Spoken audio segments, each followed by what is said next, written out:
Assalamu alaikum my dear viewers, this is Maru Khan. Welcome back to another video. I hope you all are doing well and make sure you all have subscribed to my YouTube channel. We start another chapter number 14, gaseous exchange. So let's get start. आपकी book में दिया हुआ है what is respiration, like respiration. अच्छा, मैं आप लोगों को पहले बताऊं कि रेस्पिरेशन क्या होता है, ब्रीथिंग क्या होती है एंड हमारे पास डाइजेशन क्या होती है। डाइजेशन में हमारे पास क्या होता है कि लार्ज मॉलिक्यूल जो है वो स्मॉलर मॉलिक्यूल्स में कन्वर्ट हो जाते हैं, वो होती है हमारे पास डाइजेशन। रेस्पिरेशन में क्या होता है कि हमारे पास वही जो स्मॉलर मॉलिक्यूल्स हैं वो ऑक्सीडाइज किया जाए और एनर्जी जो है वो हमारे पास, जो energy in the form of ATP, उसको गेन किया जाए, तो वो हमारे पास होती है रेस्पिरेशन। रेस्पिरेशन और ब्रीथिंग को हम लोग सेम समझते हैं और हमारे लिहाज से वो सेम ही होती है, लेकिन रेस्पिरेशन का ये होता है कि जब हमारे पास जो स्मॉलर फूड पार्टिकल्स हैं जो डाइजेशन में हमारे पास मिले थे उसको ऑक्सीडाइज करना और हमारे पास एटीपी को गेन करना। ब्रीथिंग में क्या होता है कि वो जो हमारे पास एक्सचेंज ऑफ गैसेस होती हैं उसको हम कहते हैं ब्रीथिंग। लाइक जो है वो अगर हम लोग इनहेल कर रहे हैं तो हमारे पास जो है वो ऑक्सीजन हमारे क्या लंग्स में जा रही है और कार्बन डाइऑक्साइड निकल रही है, तो इसको हम क्या कहेंगे, एक्सचेंज ऑफ गैसेस को हम ब्रीथिंग कहेंगे। सो पहले हम लोग जो है वो स्टार्ट करते हैं। मैंने आप लोगों को एक बेसिक वो बता दिया कि आगे आप लोगों को प्रॉब्लम ना हो। अब हम करते हैं कि रेस्पिरेशन का आपको पूरी बुक में क्या दिया हुआ है। रेस्पिरेशन जो है वो प्रोसेस है जिसमें सेल या सेल ऑफ एन ऑर्गेनिज्म जो है वो गेन करता है energy rich molecule by oxidising food molecules. में ह्यूमंस में हमारे पास फूड मॉलिक्यूल जो है वो चीफली यूज होता है इस प्रोसेस के लिए, रेस्पिरेशन के लिए। लाइक एरोबिक रेस्पिरेशन और एक होती है एनारोबिक रेस्पिरेशन। रेस्पिरेशन क्या होता है जिसमें हमारे पास ऑक्सीजन जो है वो प्रेजेंट होती है, तो ग्लूकोज जो हमारे सेल में बनता है वो ऑक्सीडाइज हो जाता है with the help of oxygen और एनर्जी जो है वो रिलीज हो जाती है along with by products carbon dioxide and water. हमारे पास क्या हुआ कि ग्लूकोज जो है वो हमारे पास बना, वो ऑक्सीडाइज हुआ with the help of oxygen और फिर हमारे पास कार्बन डाइऑक्साइड, एनर्जी और वाटर जो है वो रिलीज हो गया। इसमें क्या हुआ कि मैनी ऑफ सेल जो है वो ऑर्गेनाइजम बॉडी रिक्वायर, और हमारे पास बहुत सारे हमारे पास जो सेल हैं बॉडी के उसको रिक्वायरमेंट होती है कि एक अबंडेंट अमाउंट और कंटिन्यूस सप्लाई ऑफ ऑक्सीजन हो कि वो परफॉर्म कर पाए बॉडीली फंक्शन। तो इसलिए हम लोग जो है वो ऑक्सीजन के बगैर नहीं रह सकते कुछ फ्यू मिनट्स से ज़्यादा। अब वो अलग बात होती है कि सांस रोक के आप लोग मत देखिएगा, या वो अलग बात होती है कि कुछ लोग जो है वो आधा आहिस्ता आहिस्ता से आप लोग जो है वो सर्च वगैरह भी करेंगे तो आप लोगों को पता चलेगा कि कुछ लोग 15 मिनट्स, कुछ लोग 20 मिनट, ये सब जो है वो कर लेते हैं, सांस रोक लेते हैं। तो क्या होता है कि उनकी जो है वो एक प्रैक्टिस होती है, लेकिन हम लोग नहीं कर सकते जिनकी कोई प्रैक्टिस नहीं होती, तो हम लोग जो है वो फ्यू मिनट से ज़्यादा सांस अगर ना लें तो हमारी डेथ हो सकती है। अब हम पढ़ेंगे वेंटिलेशन एंड गैसियस एक्सचेंज। हमारे पास क्या होती है कि सप्लाई ऑफ ऑक्सीजन हो, तो हमारे सेल्स में, हमारे पास सेल में सप्लाई ऑफ ऑक्सीजन हो या हमारे पास जो है वो इन एयर जो है वो इन और आउट हो रही हो लंग्स में एयर पैसेज वेज के जरिए। एयर पैसेज भी हम पढ़ेंगे कि कितना मतलब कितना बड़ा होता है, कहाँ से स्टार्ट होता है, कहाँ पे ख़त्म होता है। तो उसकी वजह से जो एयर क्या है इन और आउट होती है लंग्स में, वो हमारे पास जो है वो वेंटिलेशन कहलाता है कि movement of air from the atmosphere into the lungs and back into the atmosphere, इसको वेंटिलेशन। वेंटिलेशन अगर क्वालिटी जो है वो गुड है तो गैसियस एक्सचेंज जो है वो परफॉर्म बहुत ज़्यादा अच्छा होता है। मेन फंक्शन ऑफ लंग्स के ह्यूमन बीइंग में क्या होता है कि मैनेज करता है गैसियस लाइक एयर एक्सचेंज को between body internal circulatory system of an organism और इस एक्सटर्नल इन्वायरमेंट। लाइक इंटरनल क्या कि हमारे पास लंग्स में कितना एक्सचेंज हो रहा है और हमारे पास जो है वो एक्सटर्नल इन्वायरमेंट में कैसे, और इन दोनों में कैसा एक्सचेंज हो रहा है, तो उसको जो है वो हमारे पास ये जो है वो मैनेज करता है। लंग्स हमारे पास क्या कंसिस्ट करते हैं, लंग्स हमारे पास जो है वो ब्रांचिंग एयरवेज होती हैं जो माइक्रोस्कोपिक सेक लाइक स्ट्रक्चर होता है जिसको हम एल्वियोली कहते हैं, जिसमें हमारे पास सेलिएटेड एपिथेलियल सेल्स होता है। अभी मैं आपको बताऊंगी कि सीलिया क्या करते हैं और क्या, लेकिन हमारे पास लंग्स में ये नहीं होता कि लंग्स में देखें वो जो है ना वो हमारे वॉल्यूम से, अभी आप आगे पढ़ेंगे कि हमारे जो है ना वो हम लोगों को अपने वॉल्यूम से ज़्यादा जो है वो साइज़ में चाहिए होता है, जहाँ पे रेस्पिरेटरी सरफेस ज़्यादा चाहिए होता है, जहाँ पे हमारे पास जो है वो एयर एक्सचेंज हो रही होती है। तो उसकी वजह से लंग्स के पास एक स्पेशल स्ट्रक्चर होता है जिसको हम माइक्रोस्कोपिक सेक स्ट्रक्चर कहते हैं, जिसका नाम होता है एल्वियोली। तो वो हमारे पास क्या होता है कि हर एक एक हमारे पास एल्वियोली में वो सॉरी एक लंग में हमारे पास जो है लंग्स में से ज़्यादा एल्वेली होते हैं, तो ये हमारी पूरी बॉडी से ज़्यादा इसका वॉल्यूम होता है। तो क्या होगा कि हमारे पास ये जो है ना वो ब्रांचिंग एयर वेज होती हैं और रेस्पिरेटरी रिलेटेड एरिया जो है वो लंग्स का कंसिस्ट करता है ब्रोंक्यूल्स में, एल्वियोलर डक्ट में, फिर एल्वियोलर सेक हो जाते हैं और फिर मेम्ब्रेन जो है वो हमारे पास एल्वियोली आ जाती है। मैं भी आपको दिखाऊंगी।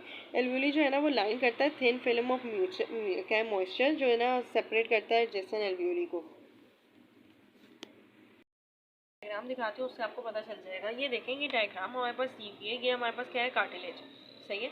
कार्टिलेज के बाद हमारे पास कार्टिलेज जो है ना वो दो में हमारे पास डिवाइड हो जाती है। एक को हम कहते हैं ब्रोंक्यूल और फिर हमारे पास जो ब्रोंक्यूल है ना वो हमारे पास जो है वो हमारे पास क्या होता है कि फिर डिवाइड हो जाती है एल्वियोली में, जिसको हम अगर हम सिंगुलर की बात करें तो वो एल्वियोलस कहेंगे।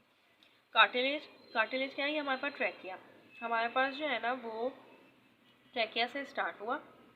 ट्रैकिया के बाद ये हमारे पास वही कार्टिलेज से ट्रैकिया बना हुआ है। हमारे पास क्या हुआ कि ये ट्रैकिया है, फिर हमारे पास ब्रोंकस आ जाता है। ब्रोंकस ये दो होते हैं। ब्रोंकस के बाद हमारे पास ये छोटे छोटे जो है ना वो ब्रोंक्यूल में जो है वो स्मॉलर ब्रांचेस जिसकी ब्रोंकाई की होती हैं उसको हम ब्रोंक्यूल्स कहते हैं। फिर ब्रोंक्यूल जो है ना वो हमारे पास टर्मिनेट्स हो जाते हैं एल्वियोली में, जिसको हम कहते हैं कि जहाँ हमारे पास गैसेज एक्सचेंज होता है बिटवीन एयर और ब्लड में। कैसे होता है, ये एक तरीके का एयर सेक ओपन किया हुआ है हमारे पास कि ये जो है वो एल्वियोली दिया हुआ है, इसमें गैस एक्सचेंज होती है। हमारे पास क्या होता है कि हमारे पास 700 देखिए मिलियन एक लंग्स में हमारे पास जो है वो 700 मिलियन एल्वियोली होते हैं। अब हमारे पास क्या है कि जो है ना वो डीऑक्सीजनेटेड ब्लड यहाँ से गया, ये हमारे पास कार्टिलेज दिया हुआ है, ये वॉल ऑफ एल्वियोली दिया हुआ है, ये वॉल ऑफ एल्वियोली। तो क्या होगा कि यहाँ से डीऑक्सीजनेटेड ब्लड करा गया, पूरे उससे गया और फिर यहाँ से जो है ना वो निकला डीऑक्सीजनेटेड ब्लड के तौर पे दिया हुआ है कि इंटर एक्सचेंज ऑफ गैसेज जो है वो एयर में, एल्वियोलर एयर और ब्लड में ऑफ द कैपिलरीज में जो अटैच होते हैं alveoli occur in the lungs में। Alveoli must be ventilated like air of flow into और आउट ऑफ द लंग्स और ब्लड फ्लो जो है एल्वियोलर कैपिलरीज में इफेक्टिव गैसेज एक्सचेंज होता है। ये अभी आप पूरा पढ़ेंगे ना main components of human respiratory surface, सब आपको बिल्कुल एग्जैक्टली समझ आ जाएगा। रेस्पिरेटरी सरफेस क्या होता है कि रेस्पिरेटरी सरफेस जो है ना जहाँ exchange of gases take place होता है उसको हम कहते हैं रेस्पिरेटरी सरफेस। हर ऑर्गेनाइज्म को एक रेस्पिरेटरी सरफेस चाहिए होता है कि वो परफॉर्म कर सके गैसियस एक्सचेंज जहाँ इन्वायरमेंट के साथ, ये नहीं कि अगर इन्वायरमेंट नहीं होगा तो हमारे पास ऑक्सीजन लेगा कैसे, तो इन्वायरमेंट के साथ गैसियस एक्सचेंज जो है वो उसको चाहिए होता है। क्या होगा कि फॉर एग्जांपल जो अर्थवॉर्म होते हैं उसमें क्या होता है कि स्किन के ज़रिए जो है वो स्किन होता है रेस्पिरेटरी सरफेस और गैसेस एक्सचेंज जो है वो स्किन के ज़रिए हो जाती है with the means of diffusion alveolar membrane. अब हमारे पास क्या होगा कि अगर रेस्पिरेटरी सरफेस जो है वो हमारे पास एल्वियोली है तो रेस्पिरेटरी सरफेस जो है ना वो मॉइस्ट होना चाहिए। ये मॉइस्ट मैं बताती हूँ क्यों, थिन होना चाहिए, परमेबल होना चाहिए और लार्ज इन रिलेशन होना चाहिए to volume of the organism.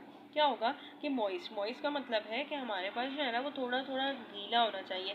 क्यों, अगर हमारे पास वो वेट होगा तो ब्लड जो है वो हमारे पास कैसे हो सकेगा वार्म।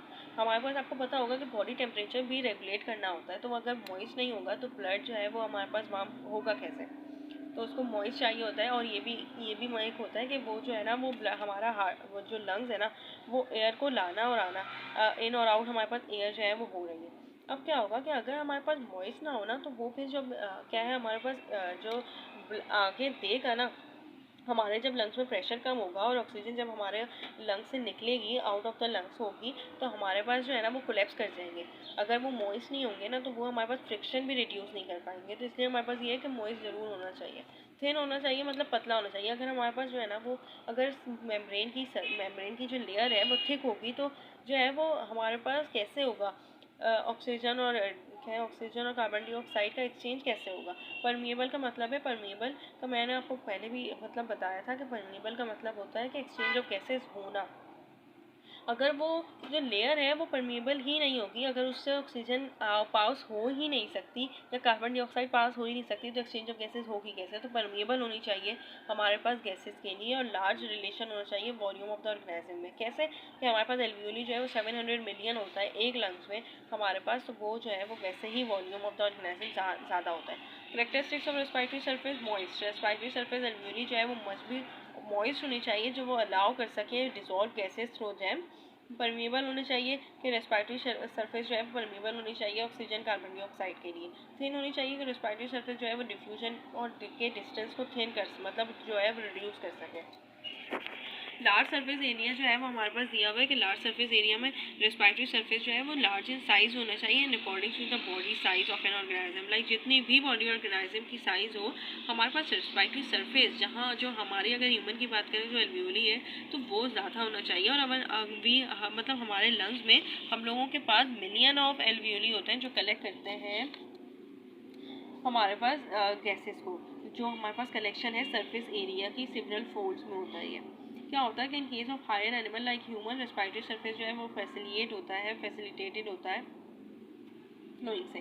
लाइक क्या होता है significant blood supply and the character of respiratory surface क्या होता है कि इनिशिएट कर सके वो हाई कंसनट्रेटेड ऑक्सीडेटेड ब्लड को कि taken away from the lungs and carbon dioxide rich blood is taken into the lungs. Sufficient blood significant blood supply का क्या दिया हुआ है कि करेक्टर होता है हमारे रेस्पिरेटरी सरफेस का कि हाईली कंसनट्रेटेड ऑक्सीजन जो है वो हमारे पास ले सके। ये नहीं कि ऑक्सीजन जो है वो इतनी कम ले ली और कार्बन डाइऑक्साइड ज़्यादा निकल गई, नहीं, जो है वो हमारे पास क्या होगा कि हाईली कंसनट्रेटेड ऑक्सीडेटेड ब्लड लिया मतलब लंग से लिया जाए और फिर कार्बन डाइऑक्साइड रिच ब्लड जो है वो उसमें लेके भी आए।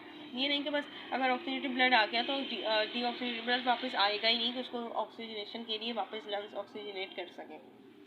लार्ज डिफ्यूजन ग्रेडियंट क्या होता है कि हमारे पास जो है ना क्या होता है कि पर्पस ऑफ कंटिन्यूस ब्रीथिंग के लिए ऑक्सीजन जो है ना वो कंसनट्रेशन एल्वियोली में ज़्यादा होता है कैपिलरीज के मुकाबले में। सो ऑक्सीजन मूव करता है एल्वियोली टू द ब्लड और कार्बन डाइऑक्साइड डिफ्यूज हो जाता है अपोजिट डायरेक्शन में। इसका मैं अभी बताती हूँ कि लार्ज डिफ्यूजन ग्रेडियंट क्या होता है कि इसमें हमारे पास कंटिन्यूस ब्रीथिंग हो रही है तो हमारे पास जो है ना वो एल्वियोली में जो कंसनट्रेशन है ऑक्सीजन कंसनट्रेशन है वो ज़्यादा होगी एज कम्पेयर टू कैपिलरीज। मैंने अभी आप लोगों को डायग्राम दिखाई थी कि कैपिलरीज हैं और वॉल ऑफ एल्वियोलस है। तो वॉल ऑफ एल्वियोलस में हमारे पास जो है वो यहाँ से आ रहा है तो वॉल ऑफ एल्वियोलस में हमारे पास क्या होगा कि ऑक्सीजनेटेड ब्लड जो है वो ज़्यादा होगा एज कम्पेयर टू कैपिलरीज, क्योंकि इसको जो है वो हमारे पास ऑक्सीजनेटेड ब्लड को यहाँ तक पहुँचा के पूरी बॉडी तक पहुँचाना है। तो जो है वो ऑक्सीजन जो है वो मूव करती है एल्वियोली टू द ब्लड। ये नहीं होगा कि कैपिलरीज से ब्लड में मूव करेगा, कैपिलरीज से ब्लड में मूव करेगा अगर कैपिलरीज में ज़्यादा होता। अगर हमारे पास चले ऐसे करते हैं कि अगर कैपिलरीज में हमारे पास ऑक्सीजन की कंसनट्रेशन ज़्यादा होती तो ऑक्सीजन की कंसनट्रेशन ज़्यादा होती तो वो कैपिलरीज से जाता किस में ब्लड में। कैपिलरीज से ब्लड में जाता तो कैपिलरीज में तो हमारे पास कार्बन डाइऑक्साइड की कंसनट्रेशन भी ज़्यादा होती है ना। तो हमारे पास जो है वो तो क्या होगा कि कैपिलरीज में भी हमारे पास जो है वो ऑक्सीडेटिव ब्लड अगर ज़्यादा होगा तो दोनों मिक्स हो जाएंगे। डीऑक्सीडेटिव ब्लड तो ज़्यादा है ही क्योंकि कार्बन डाइऑक्साइड है।